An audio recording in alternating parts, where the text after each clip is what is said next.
GSTV હું છું કૃષ્ણા। સમાચારોની શરૂઆત કરીએ મહત્વના સમાચારથી મળી રહ્યા છે। સુરેન્દ્રનગર જિલ્લામાં વધુ 50 લોકો ધર્મ પરિવર્તન કરવાના છે। કલેક્ટર સમક્ષ 50 લોકોએ ધર્મ પરિવર્તન કરવા અંગે અરજી કરી છે। 14 એપ્રિલે 50 લોકો અપનાવશે બૌદ્ધ ધર્મ। તો છેલ્લા એક વર્ષમાં સુરેન્દ્રનગરમાં 150 થી વધુ લોકોએ ધર્મ પરિવર્તન કરાવ્યું છે। સુરેન્દ્રનગર જિલ્લામાં વધુ 50 લોકો ધર્મ પરિવર્તન કરવાના છે।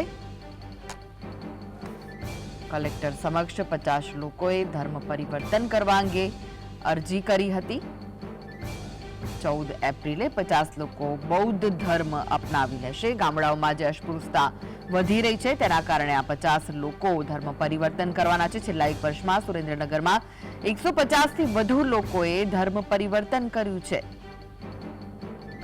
અસ્પૃશ્યતાનો વ્યવહાર જે લોકો સાથે કરવામાં આવતો હોય છે તેના કારણે 50 લોકો ધર્મ પરિવર્તન કરવાના છે અને કલેક્ટર સમક્ષ તેમણે ધર્મ પરિવર્તન કરવા અંગે અરજી કરી છે। 14મી એપ્રિલે આ 50 લોકો બૌદ્ધ ધર્મ અપનાવવાના છે। તો છેલ્લા એક વર્ષમાં સુરેન્દ્રનગરમાં 150 થી વધુ લોકોએ ધર્મ પરિવર્તન કર્યું છે।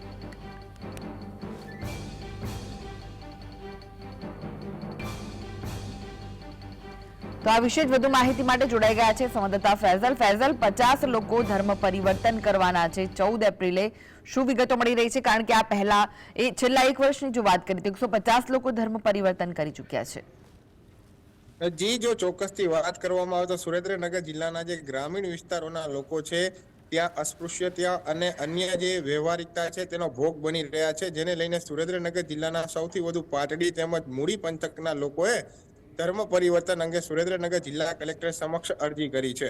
ખાસ કરીને પહેલા 100 જેટલા લોકોએ અરજી કરી હતી તે તમામ અરજી સુરેન્દ્રનગર જિલ્લા કલેક્ટરે પાસ કરી દીધી હતી, પરંતુ ગઈકાલે સાંજના સમયે વધુ 50 લોકોએ ધર્મ પરિવર્તન અંગેની અરજી કરી છે અને જે હિન્દુ ધર્મ હોય છે તેમાંથી બૌદ્ધ ધર્મ અપનાવવા અંગેની જે અરજી કરવામાં આવી છે, જેને લઈને હવે સુરેન્દ્રનગર જિલ્લામાં 14 એપ્રિલના રોજ ત્યારે આંબેડકર જયંતિ આવી રહી છે ત્યારે સુરેન્દ્રનગર જિલ્લામાં વધુ 50 લોકો બૌદ્ધ ધર્મ અપનાવશે અને ખાસ કરીને બૌદ્ધ ધર્મ સ્વીકાર કરશે। ઉલ્લેખનીય છે કે ગ્રામીણ વિસ્તારોમાં હજુ પણ અસ્પૃશ્યતા રાખવામાં આવી રહી છે। મુખ્ય કારણ એ છે અને ખાસ કરીને ગ્રામીણ વિસ્તારોમાં હજુ ઘોડા ઉપર ચડવા દેવામાં આવતા નથી।